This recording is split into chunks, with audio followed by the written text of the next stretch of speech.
80 y la madre, con José Antonio Ponseti. Todas las mañanas en M80.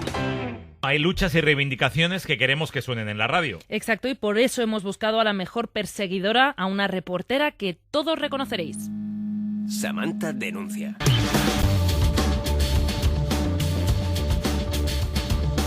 Samantha Villar, ¿qué tal estás? Buenos días. Buenos días. Estoy muy bien. ¿Y vosotros? Pues muy feliz de que estés con nosotros, que nos acompañes en 80 y la madre. Y yo muy feliz porque a ella probablemente le pongáis cara rápidamente. Antes 21 días, Conexión Samantha. Es una mujer que yo conocí en Miami personalmente. Ya tuve un roce físico y que terminé en la cama con ella en Indianápolis.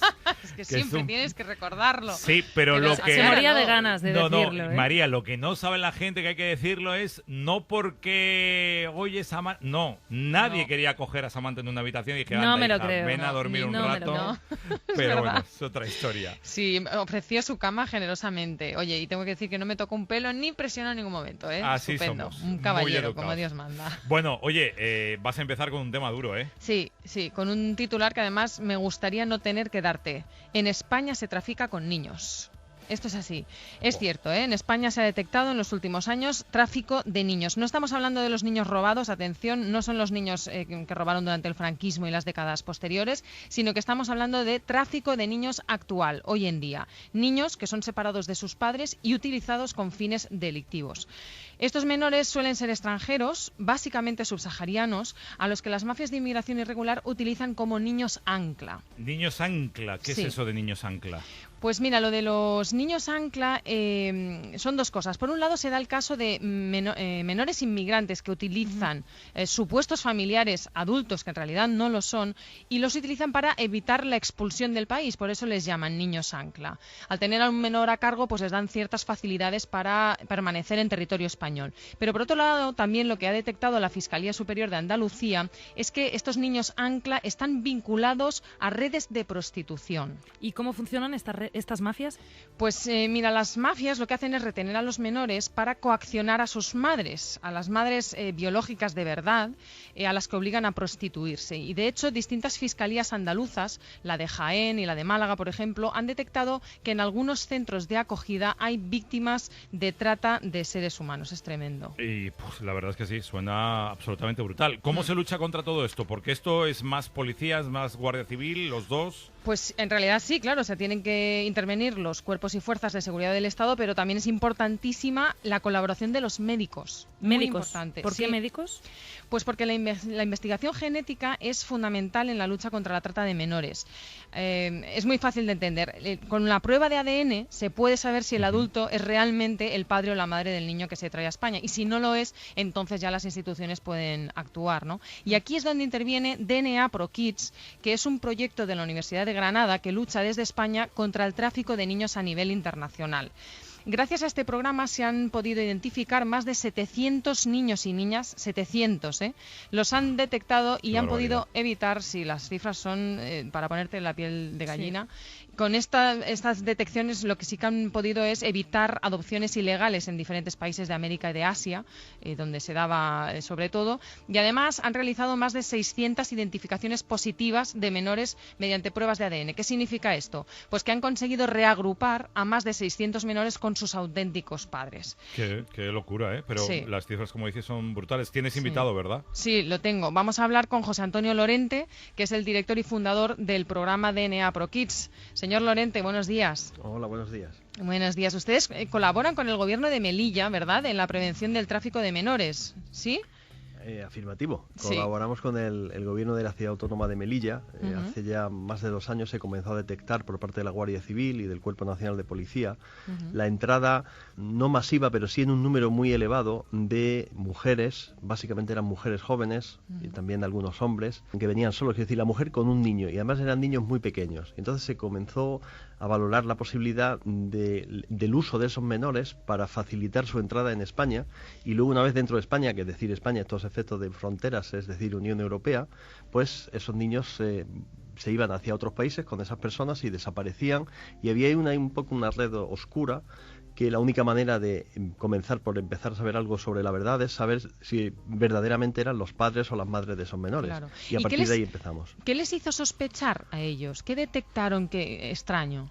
Esta parte es policial puramente, pero lo que detectaron es que esas personas, por ejemplo, mujeres acompañadas de niños que decían que eran sus hijos, pues se les legalizaba la situación con la información que ellos daban, pasaban a centros de acogida ya en lo que es en la parte peninsular de España, y a partir de ahí desaparecían, se iban de los centros de acogida voluntariamente porque no están detenidas, y luego cuando necesitaban algún tipo de ayuda, volvían a la policía o a la Guardia Civil para algún tipo de documentación, y la policía o la Guardia Civil preguntaba, ¿dónde está su hijo? Y ellos decían, no, el hijo se perdió, o yo no tenía ningún hijo, como intentando engañar. Y esto, claro, no es posible hacerlo porque estas personas están perfectamente identificadas con su huella dactilar. Entonces se comenzó a pensar que los niños o los vendían o los entregaban a quien previamente habían pactado, y a partir de ahí comenzó todo. ¿Y se sabe cuál es el origen de estos niños? ¿Se han sido robados, vendidos, alquilados? Pues vamos a ver, el origen probablemente sea, se sabe y es básicamente los dos primeros. Son niños que han sido robados, que han sido quitados a sus familias, y también son lamentablemente niños que han sido vendidos. Hay múltiples denuncias, miles, decenas de miles de denuncias de niños desaparecidos en países en todo África, y claro, entre ellos estadísticamente tienen que estar parte de los que llegan a España. O sea que los adultos, los padres los están reclamando, muchos de ellos en sus países de origen. Sí, hay millones de denuncias, vamos a no exagerar siendo andaluz, vamos a ser sensatos, miles de denuncias registradas ante organismos internacionales, ante ONGs que trabajan en la zona de desaparición de niños.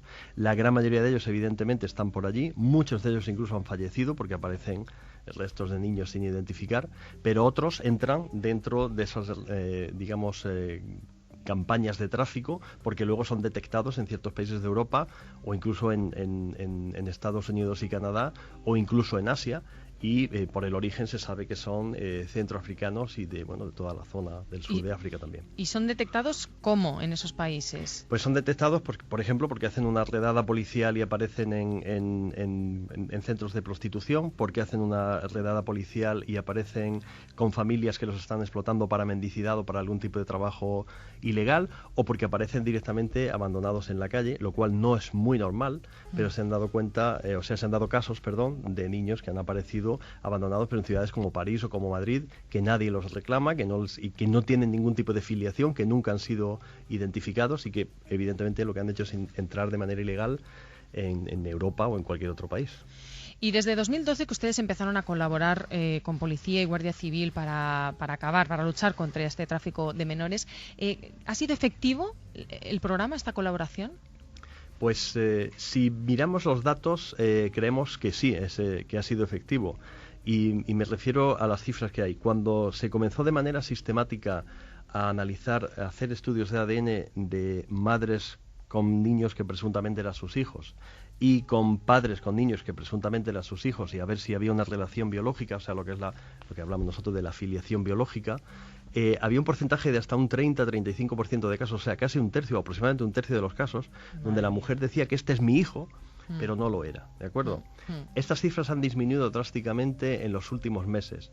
¿Y esto por qué? Pues porque se ha lanzado un mensaje y las mafias criminales lamentablemente no son torpes, ni son tontas, vamos a llamarlo así, y se han dado cuenta de que intentar introducir a través de Melilla un niño diciendo que esta señora es su madre, pues no funciona. Ahora buscan otro tipo que también se puede demostrar por ADN, pero buscan otro tipo de alternativas. No dicen que es su hijo, pero dicen que, por ejemplo, que es mi sobrino, que es el hermano, o sea, el hijo de mi hermana. O algo. Claro. Eso con el ADN se puede hacer. Aquí hay una cosa muy importante que mencionar, y es que la filiación biológica, o sea, el demostrar que es el hijo de una señora, pues estupendo, demuestra que ella lo parió, vamos a decirlo así como es un término de la realidad, pero puede haber casos en que alguna persona con la mejor intención del mundo adopte, digamos, un niño abandonado que se encuentra en el camino entre su país, Camerún, el que sea, Nigeria, hacia el norte, y lo quiera como a su hijo. Entonces, el ADN lo que nos da es una información muy importante para saber la verosimilitud, la fiabilidad del relato y de la historia que cuenta esa persona. Pero no se puede tampoco criminalizar a una mujer por el hecho que diga que un niño es su niño, o es su hijo, y que luego no lo sea desde el punto de vista genético. Pues lo vamos a dejar aquí. José Antonio Lorente es uno de los mayores expertos mundiales en identificación genética, actual director del Laboratorio de Identificación Genética de la Universidad de Granada en España. Por cierto, que fue el asesor del Vaticano que exhumó a Colón, entre otras muchas cosas. José Antonio, un abrazo muy fuerte, gracias por acompañarnos hoy. Un abrazo a vosotros, buenos días. Samantha, ya veo que no nos vas a dejar indiferentes, ¿eh? Nunca, no. Hay muchas cosas por denunciar, Ponseti. Muy bien, un beso muy fuerte, feliz día. Otro igualmente. Hasta luego. Adiós.